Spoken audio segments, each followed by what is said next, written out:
जय हिंद दोस्तों, कैसे हैं आप सब। आज मैं आप लोगों को गोवा ट्रिप का एक कंप्लीट इन्फॉर्मेशन दूंगा, एक संपूर्ण जानकारियां दूंगा अगर आप गोवा का प्लान कर रहे हैं।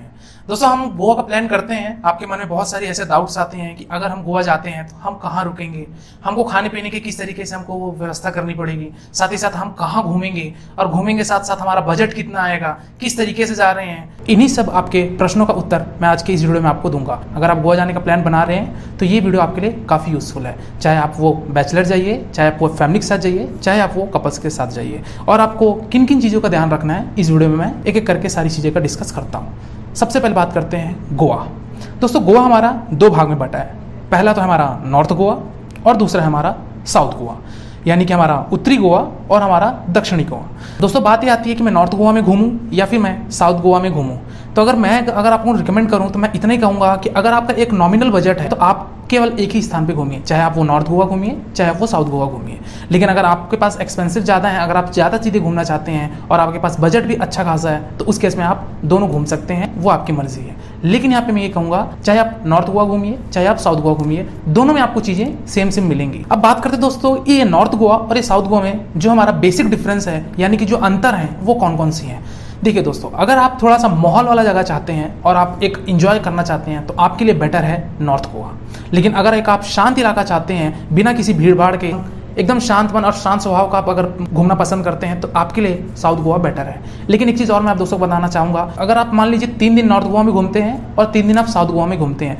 दोस्तों, मैंने 3 दिन इसलिए कहा कि आपके 3 दिन आपके लिए सफिशिएंट है आपको गोवा को घूमने के लिए, इसलिए मैंने आपको ये कहा कि 3 दिन। लेकिन अगर आप दोनों घूमना चाहते हैं, यानी कि नॉर्थ गोवा और साउथ गोवा दोनों घूमते हैं, तो फिर आप आराम से 5 से 6 दिन का आप ट्रिप बना सकते हैं। तो दोस्तों, अगर मैं नॉर्थ गोवा की बात करूं तो नॉर्थ गोवा का जो बजट आएगा उससे आपका 10 से 20% आपका ज़्यादा ही आएगा साउथ गोवा में। जो घूमने का जो आपको आनंद आएगा वो नॉर्थ गोवा में ही आएगा, क्योंकि आप साउथ गोवा में तो बीच घूमेंगे, आपको सारी सुविधाएं वहाँ भी मिलेंगी, आपको होटल्स मिलेंगे, बीच मिलेंगे, रिजॉर्ट मिलेंगे, हर चीज़ आपको साउथ गोवा में भी मिलेगा। लेकिन बात ये होती है कि वो शांत प्लेस है, भीड़ भाड़ वाला इलाका कम है, इस तरह के हर चीज़ की जो कॉस्ट रहती है वो ज़्यादा रहती है, चाहे वो होटल की कॉस्ट हो, चाहे आपके खाने की कॉस्ट हो, या फिर आप जो भी स्पोर्ट्स एक्टिविटी करते हैं आप बीच में, उन सारी चीज़ों की कॉस्ट आपकी साउथ गोवा की थोड़ी सी एक्सपेंस रहेगी। चलिए अब बात करते हैं दोस्तों, अगर आप गोवा जाने का प्लान बना रहे हैं तो कौन सा आपका बेस्ट टाइम रहेगा कि आप गोवा जाएं।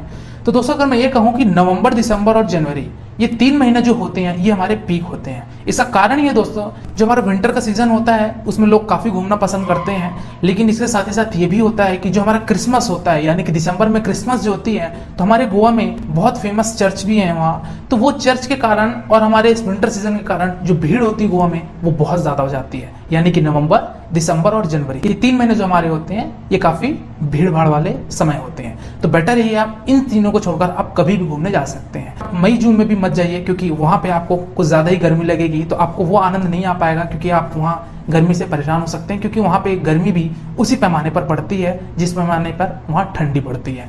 तो इस चीज़ का आप थोड़ा सा ध्यान रखिए। लेकिन अगर आप मेरे तरफ से रिकमेंडेशन पूछेंगे तो मैं ये कहूँगा कि या तो सितंबर या फिर अक्टूबर, ये 2 महीने आपके लिए बहुत ही ज़्यादा अच्छा है। या फिर अगर आप इस सीज़न में प्लानिंग नहीं कर सकते हैं तो फिर आप चले जाइए फरवरी या फिर मार्च, क्योंकि यही 2 सीज़न ऐसे हैं कि आपको घूमने का एक औसत आनंद भी देंगे और साथ ही साथ आपका बजट भी कम रहेगा। तो दोस्तों, आप बात करते हैं कि हम गोवा पहुंचे कैसे। तो आपके गोवा डिपेंड करता है कि आप किससे आ रहे हैं, आप बाई रोड आ रहे हैं या फिर बाई ट्रेन आ रहे हैं या फिर आप फ्लाइट से आ रहे हैं। दोस्तों, अगर मैं बात करूं, अगर आप फ्लाइट से आ रहे हैं तो सिंपली आपको वास्को डी गामा जाना पड़ेगा। अब वास्को डी गामा हमारा पड़ता है साउथ गोवा में, वो इंटरनेशनल एयरपोर्ट है। इंडिया के हमारे सारे बड़े एयरपोर्ट से आपको डायरेक्ट फ्लाइट वहाँ कनेक्टिविटी मिल जाएगी। अगर डायरेक्ट फ्लाइट नहीं मिलती है तो आप मुंबई जाके मुंबई से आप डायरेक्टली गोवा आ सकते हैं। चलिए, अगर आप ट्रेन से आते हैं तो दोस्तों, अगर आप ट्रेन से आते हैं तो यहाँ पे 2 रूट है आपके लिए। या तो आप अगर साउथ गोवा घूमना चाहते हैं तो आपको जाना पड़ेगा मडगांव या फिर वास्को डी गामा। दोस्तों, वास्को डी गामा हमारा रेलवे स्टेशन भी है और साथ ही साथ हमारा एयरपोर्ट भी है। लेकिन वास्को डी गामा हमारा डेड एंड लाइन है, यानी कि उसके आगे कोई भी रेल लाइन नहीं है। तो वहाँ पे जो आपको ट्रेन मिलेगी वो आपको थोड़ा कम मिलेगा, क्योंकि वहाँ पे हमारी डायरेक्ट ट्रेन बहुत ही कम जाती है वास्को डी गामा बड़े बड़े हमारे राज्यों से या फिर बड़े बड़े हमारे स्थानों से। तो आप कोशिश ये करिए कि आप मडगांव आ जाइए। दोस्तों, मडगांव हमारा वास्को डी गामा से 30 किलोमीटर पहले पड़ता है, यानी कि हमारा 1 घंटे का रास्ता है। तो आप पहले मडगांव आ जाइए और मडगांव से आप डायरेक्टली बाई रोड भी आप गोवा आ सकते हैं। यानी कि आप अगर नॉर्थ गोवा आना चाहते हैं तो नॉर्थ गोवा, या फिर साउथ गोवा आना चाहते हैं तो साउथ गोवा के आप किसी पर्टिकुलर आप बीच में घूम सकते हैं। लेकिन अगर आप ट्रेन से ही वास्को डी गामा तक कवर करना चाहते हैं तो आप ट्रेन से भी कवर कर सकते हैं। वो 30 किलोमीटर आपका बाई ट्रेन भी कवर हो जाएगा और आपको मडगांव से वास्को डी गामा के बीच में काफ़ी ट्रेनें मिल जाती हैं। दोस्तों अगर मैं बात करूं नॉर्थ गोवा की, तो नॉर्थ गोवा अगर आप जाना चाहते हैं तो आपको आना पड़ेगा थिविम। ये थिविम रेलवे स्टेशन दोस्तों हमारा मुंबई से अगर आप होते हुए आते हैं तो मुंबई रत्नागिरी होते हुए आपका मडगांव और रत्नागिरी के बीच में आपका स्टेशन पड़ेगा थिविम। और थिविम से हमारा नॉर्थ गोवा का जो प्रमुख स्थान है कलंगोट, तो वो आपका लगभग 16 से 17 किलोमीटर पड़ जाता है। तो दोस्तों आप ध्यान रखिएगा, अगर आप नॉर्थ गोवा का आनंद उठाना चाहते हैं, आप नॉर्थ गोवा घूमना चाहते हैं तो आप थिविम उतरिए। अगर आप वहीं साउथ गोवा जाना चाहते हैं तो आप वास्को डी गामा जा सकते हैं, या फिर अगर आपको ट्रेन नहीं मिलती है डायरेक्ट तो उस केस में आप मडगांव उतर सकते हैं। चलिए अब मेरा यहाँ पे जो सुझाव है दोस्तों, तो मैं ये कहूंगा कि आप नॉर्थ गोवा ही घूमिए। दोस्तों देखिए, अगर आप ऑफ सीजन में जाते हैं तो आपको भीड़ तो देखने को नहीं मिलेगी, तो आप भीड़ से तो बच सकते हैं नॉर्थ गोवा में भी, और साउथ गोवा में तो खैर आप बच ही सकते हैं। लेकिन अगर वही विंटर में जाते हैं तो आपको थोड़ी बहुत भीड़ आपको साउथ गोवा में भी देखने को मिल जाएगी। अगर मैं पर्सनल ओपिनियन बताऊं तो आप नॉर्थ गोवा ही घूमिए, क्योंकि आपकी सारी चीजें कवर हो जाएंगी जो कि आप साउथ गोवा में थोड़े से ज्यादा पैसे देकर आप घूमेंगे। तो आप नॉर्थ गोवा में ही घूमिए, क्योंकि वहां का जो माहौल है, वहां की जो सीन है वो काफी अच्छी है। चलिए अब बात करते हैं दोस्तों नॉर्थ गोवा। तो मैं पहुंच गया, यानी कि मैं थिविम रेलवे स्टेशन भी आ गया, या फिर अगर आप फ्लाइट से आ रहे हैं तो आप नॉर्थ गोवा तक पहुंच गए। नॉर्थ गोवा में मैं सबसे पहले एक प्लेस का नाम लूंगा, वो है हमारा कलंगोट। कलंगोट एक सिटी है और वहां की जो बीच है उसी को हम कहते हैं कलंगोट बीच भी कहते हैं, जो कि काफी प्रसिद्ध बीच है और काफी फेमस बीच है और सबसे बड़ा बीच भी हम कह सकते हैं। दोस्तों कलंगोट बीच हमारा, अगर मडगांव से बात करूं तो मडगांव से हमारा लगभग वो 60 किलोमीटर की दूरी पे पड़ता है। वास्को डी गामा से बात करूं तो लगभग वो हमारा 30 से 35 किलोमीटर की पड़ता है, अगर आप साउथ गोवा से आ रहे हैं तो। लेकिन अगर मैं बात करूं थिविम से आते हैं तो लगभग आपका कलंगोट 17 से 20 किलोमीटर के आसपास आपका कलंगोट स्थान पड़ता है। दोस्तों अगर आप साउथ इंडिया से आ रहे हैं, यानी कि आप तमिलनाडु, केरला और बेंगलोर साइड से आ रहे हैं, तो उस केस में आप तो मडगांव ही उतरिए। लेकिन अगर आप नॉर्थ साइड से आ रहे हैं, यानी कि आप महाराष्ट्र, दिल्ली, मुंबई, छत्तीसगढ़, मध्य प्रदेश से आ रहे हैं, तो उस केस में आप थिविम उतरिए, जो कि है हमारा नॉर्थ गोवा में। चलिए तो दोस्तों हम बात करते हैं कि हम रेलवे स्टेशन पहुंच चुके हैं, यानी कि हम थिविम आ चुके हैं। अब यहाँ पे बात ये आती है कि हम टैक्सी से जाएं या फिर हम पर्सनल गाड़ी करें। दोस्तों बाकी शहरों की तो बात मैं नहीं कर सकता, लेकिन गोवा में अगर आप पर्सनल कैब करते हैं, यानी कि पर्सनल गाड़ियां करते हैं, चाहे आप वो रेंट में आप स्कूटी ले लें, चाहे आप वो रेंट में बाइक ले लें, चाहे फिर अगर आप कार पसंद करते हैं, अगर आपकी बड़ी फैमिली है, अगर आप फैमिली में जा रहे हैं तो आप एक कार भी हायर कर सकते हैं। दोस्तों कार, बाइक और स्कूटी, इनका मैं अलग से एक वीडियो बना दूंगा, या फिर अगर आप पर्सनली पूछना चाहते हैं मेरे से तो आप मेरे इंस्टाग्राम पे मुझे क्वेश्चन कर सकते हैं किस तरीके से मुझे कार, बाइक या फिर स्कूटी मुझे हायर करनी पड़ेगी। तो इस वीडियो में बाइक डिस्कस नहीं करता हूं, बस इतना ही कहूंगा कि आप वहां पे पर्सनल कैब भी ले लीजिए। लेकिन अगर आप सक्षम नहीं है गाड़ी चलाने में या फिर कार चलाने में, वो हायर नहीं कर सकते हैं, तो उस केस में आप टैक्सी कर सकते हैं। दोस्तों ये बात आती है कि मैं गाड़ी हायर क्यों करूं, तो दोस्तों मैं ये कहना चाहूंगा कि अगर आप गाड़ी हायर करते हैं तो उस केस में आपका जो कॉस्ट आता है वो आपका कम आएगा।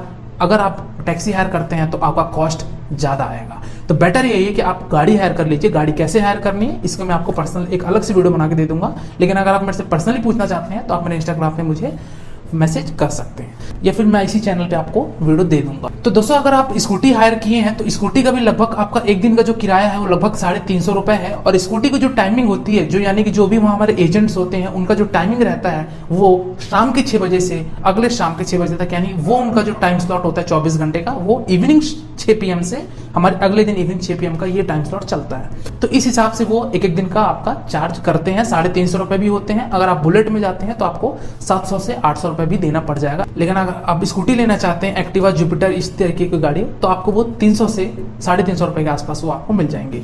अब यहाँ पे क्वेश्चन ये भी आ रहा होगा दोस्तों कि मैं गाड़ी लूंगा कैसे। तो अगर आप थिविम रेलवे स्टेशन के बाहर जाते हैं या फिर अगर आप फ्लाइट से आते हैं तो आप एयरपोर्ट के बाहर आएंगे तो आपको बहुत सारे ब्रोकर वहां मिलेंगे और ये कहेंगे आप गाड़ी हायर करना चाहते हैं, चलिए मैं आपको गाड़ी दे दूंगा। तो आप उनसे भी कर सकते हैं, उनसे आप भरोसा कर सकते हैं, क्योंकि वो एक नॉमिनल ही प्राइस बताएंगे, कुछ ज्यादा रेट नहीं बताएंगे, जो कि हर जगह का हर एजेंट का रेट वही है कि 300 से 350 में आपका एक दिन का गाड़ी का किराया आपको देना ही पड़ेगा। तो आप स्टेशन से बाहर निकलना दूर, वो पहले ही आपके पास आ जाएंगे वो ब्रोकर, आपको गाड़ी हायर करनी है, आप गाड़ी लेना चाहते हैं, चलिए मैं गाड़ी दिलाता हूं, तो आप उनके साथ जा सकते हैं, वो आपको गाड़ी दिला देंगे। बस आपके पास एक प्रॉपर ड्राइविंग लाइसेंस होनी चाहिए जो भी गाड़ी ड्राइव करेगा, और डबल सीटी अलाउ है, ट्रिप से आप नहीं कर सकते हैं, इस चीज का जरूर ध्यान रखिएगा। अदरवाइज आप काफी पेनाल्टी के शिकार हो सकते हैं, क्योंकि गोवा में इस चीज का बहुत ही ज्यादा स्ट्रिक्ट है।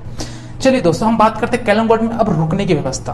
दोस्तों कलंगोट में 1000 से 1500 के नीचे आपको होटल नहीं मिलेगा। अगर आप एक नॉमिनल रेंज में जाते हैं तो 1000 से 1500 के होटल आप ले सकते हैं, वो एसी ही मिलेगी। अगर आप नॉन एसी में जाएंगे तो नॉन एसी आपको मिल तो जाएगी, बट उसकी थोड़ी सी जो एमिनिटीज हैं वो थोड़ी सी खराब हो सकती हैं, उसके जो हमारी सुविधाएं हैं वो खराब हो सकती हैं, लेकिन आपका फिर भी 700 से 800 होटल जाएगा ही। इसके नीचे आपको रेट पूरे गोवा में कहीं भी देखने नहीं मिलेगा किसी भी होटल का। तो अगर आप एसी रूम लेना चाहते हैं तो आप 1000 से 1500 वाले एसी रूम ही आप प्रीफर करिए, काफी अच्छा रूम रहेगा। तो दोस्तों आप होटल में, आप कलिंगोट में कहीं भी चले जाइए, अगर आप ऑनलाइन बुकिंग करते हैं तो जरूर ध्यान रखिए, सारी आप फैसिलिटीज पढ़ लीजिए कि वहाँ होटल में हमको किस किस तरीके से फैसिलिटी दे रही हैं। तो ऑनलाइन आप बुकिंग कर सकते हैं, या नहीं तो आप वहाँ जाके भी कलिंगोट में आप ऑफलाइन बुकिंग कर सकते हैं। लेकिन दोस्तों कोशिश ये करिएगा कि कलिंगोट जो बीच है हमारा, उस बीच के आसपास ही आप आधा किलोमीटर के दायरे में ही आप कहीं रूम लीजिए, तो वो आपके लिए बेनिफिट रहेगा कि आप कभी भी बीच जाके आप अपना इंजॉय कर सकते हैं।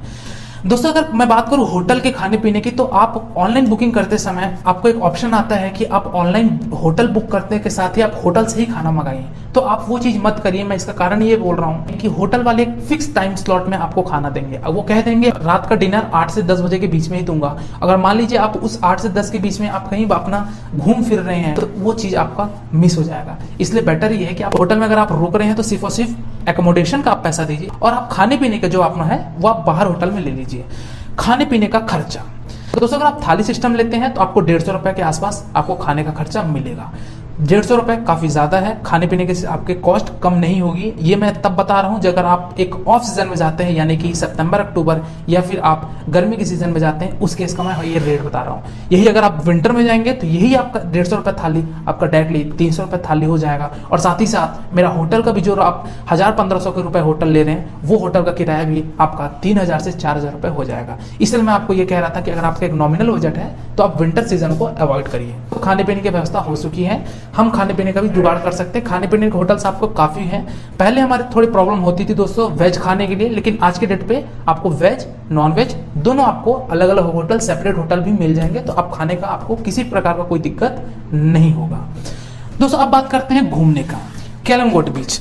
दोस्तों अगर आप कलिंगोट बीच जाएंगे तो आपको वहाँ स्पोर्ट्स एक्टिविटीज भी आप वाटर कर सकते हैं, जैसे कि मोटर राइडिंग हो गई, पैराग्लाइडिंग हो गई। तो इन सब का कॉस्ट एक अलग कॉस्ट आता है, लेकिन आनंद उठा सकते हैं। दोस्तों हमारा बीच कलिंगोट काफी साफ सुथरा है और काफी माहौल भी रहता है, तो काफी अच्छा रहता है। हमारे इंडियंस फॉरेनर्स दोनों के लिए बीच होती हैं, तो हमारे जो फॉरेनर्स होते हैं वो भी हमारे कलिंगोट बीच में ही ठहरना पसंद करते हैं। और काफी बड़ा बीच है, आप ज्यादा गहराई तक मत जाइए, क्योंकि गहराई में जाने से काफी कुछ दुर्घटना हो सकती है। तो बेटर करिए आप आराम से आनंद लीजिए अपने, अगर आप फैमिली के साथ जा रहे हैं, चाहे आप कपल्स जा रहे हो, चाहे आप वो अपने बैचमेट्स के साथ पूरे बैचलर जा रहे हो, तो आपको गोवा बीच का आराम से आप पूरी तरीके से आनंद उठाइए।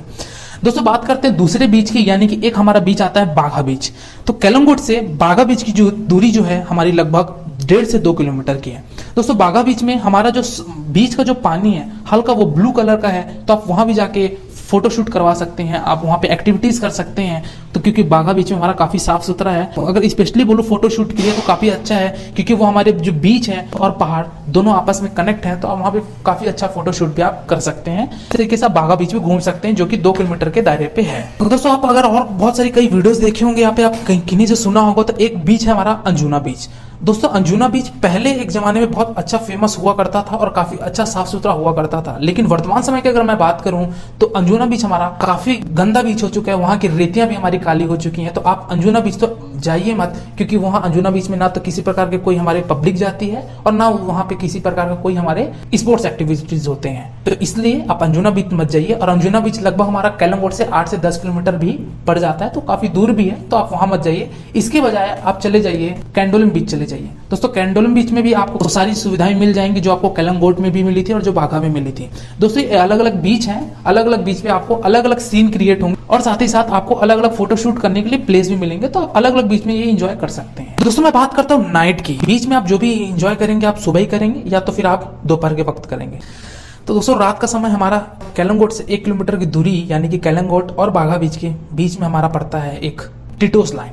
जैसे दोस्तों टिटोस लाइन हमारा एक प्रकार से पब है, वहाँ कसिनो होते हैं, स्पा होते हैं, डांसिंग क्लब्स हैं, तो आप वहाँ भी एंजॉय कर सकते हैं। अगर आप बैचलर हैं लेकिन आप वही फैमिली के साथ जाते हैं तो आप टिटोस लाइन जाना अवॉइड करिए, क्योंकि वो टिटोस लाइन केवल इन्हीं चीज के लिए, मनोरंजन के लिए है। लेकिन अगर आप जाना इच्छुक हैं तो आप वहाँ भी जा सकते हैं नाइट के वक्त में, जो कि काफी रात तक वो खुला रहता है। चलिए दोस्तों अब बात करते हैं वहाँ कलिंगोट में कहाँ कहाँ घूमे। तो कलिंगोट में दोस्तों एक और जगह है जो कि हमारा दोस्तों 11 से 12 किलोमीटर पड़ेगा, अगौड़ा फोर्ट। दोस्तों अगौड़ा फोर्ट ब्रिटिश के जमाने का वो एक किला है, तो वो अगौड़ा फोर्ट में भी आप जा सकते हैं, काफ़ी पूरा पुराने पत्थर से वो बना हुआ किला है, तो आप वहाँ भी जा सकते हैं अगर आपके पास पर्सनल गाड़ी है। अगर पर्सनल गाड़ी नहीं है तो आप टैक्सी से भी वहाँ से हायर करके जा सकते हैं। तो आप अगोड़ा फोर्ट भी घूमिए, काफ़ी वहाँ अच्छा है, फोटोशूट भी आप कर सकते हैं, वो चीज़ कर लीजिए। दोस्तों चलिए, अब हम अगोड़ा फोर्ट घूम चुके हैं। अगोड़ा फोर्ट से वापस आते समय यानी कि आप कलिंगोट की तरफ जब आएंगे तो आपको एक जगह पड़ेगी जो कि अगोड़ा फोर्ट से लगभग 3 किलोमीटर के आसपास है, जिसका नाम है सेंक्योरियम बीच।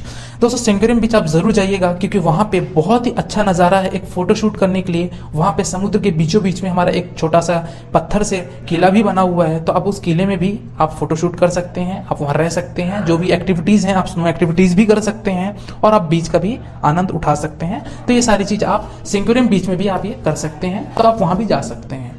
तो दोस्तों अगर आप चर्च में भी इंटरेस्टेड हैं तो आप बड़े बड़े चर्च भी हमारे गोवा में ही कैलम के आसपास, हमारे सेंक्योरियम बीच के आसपास, तो आप वहाँ भी ये चीज़ें सारी चीज़ें आप कवर कर सकते हैं। तो दोस्तों अब हम आते हैं हमारे लास्ट में बजट के, यानी कि हमारा कितना खर्चा आ जाएगा एक ओवरऑल पूरे गोवा ट्रिप का। तो दोस्तों अगर आप इस गोवा ट्रिप की जो मैं आपको कॉस्ट बताने जा रहा हूँ, ये बिना किसी तरीके का शॉपिंग का, बिना किसी आपके एक्सटर्नल एक्टिविटीज़ के, यानी कि जो स्पोर्ट्स एक्टिविटीज़ करेंगे वाटर में, मोटर राइडिंग, पैराग्लाइडिंग, इनको हटा के, और साथ ही साथ अगर आप किसी प्रकार का कोई आप स्मोक करते हैं, ड्रिंक करते हैं, तो इन सारे को कॉस्ट हटा के अगर एक नॉमिनल रेंज बताऊं, एक एवरेज बजट बताऊं, वो आपका ओवरऑल गाड़ी का खर्चा, रूम का खर्चा, खाने पीने का खर्चा पर व्यक्ति पर हेड आपका वो लगभग 3 से 4 हज़ार ही कॉस्ट आएगा। लेकिन अगर आप कोई शॉपिंग करते हैं, आप इस स्पोर्ट्स एक्टिविटीज करते हैं, अगर आप कोई ड्रिंक करते हैं, आप टिटोज लाइन में जाते हैं, तो आप वहां जाकर पैसा देते हैं, तो उस केस में आपका बजट जाहिर सी बात है बढ़ जाएगा। तो इस तरीके से आप समझ गएंगे गोवा ट्रिप का ओवरऑल कैसे हमको प्लानिंग करनी है और किस तरीके से जाना है। तो अगर आपको मेरे से पर्सनली बात करनी है कि होटल कहाँ बुक करना चाहिए, और अगर आपको कोई पर्सनल इन्फॉर्मेशन चाहिए, तो आप मेरे इंस्टाग्राम पे मुझे मैसेज कर सकते हैं। साथ ही साथ आप कमेंट सेक्शन में भी बता सकते हैं कि आपको और कौन से ट्रिप का आपको वीडियो चाहिए। दोस्तों इसका मैं एक पार्ट 2 भी लाऊंगा, जिसमें मैं कवर करूंगा, दूधसागर का कवर करूंगा, और साउथ गोवा के भी कुछ विजिटिंग प्लेस में बात करूंगा, तो वो मैं पार्ट 2 में लाऊंगा। और अगर दोस्तों आपको वीडियो अच्छा लगा हो तो एक लाइक कर दीजिए, सब्सक्राइब कर दीजिए, और कमेंट सेक्शन में जरूर बताइएगा कि आप और कौन से ट्रिप पे आप वीडियो चाहते हैं। तो आज की वीडियो में फिलहाल इतना ही, तब तक के लिए शुक्रिया। आपकी यात्रा मंगलमय हो।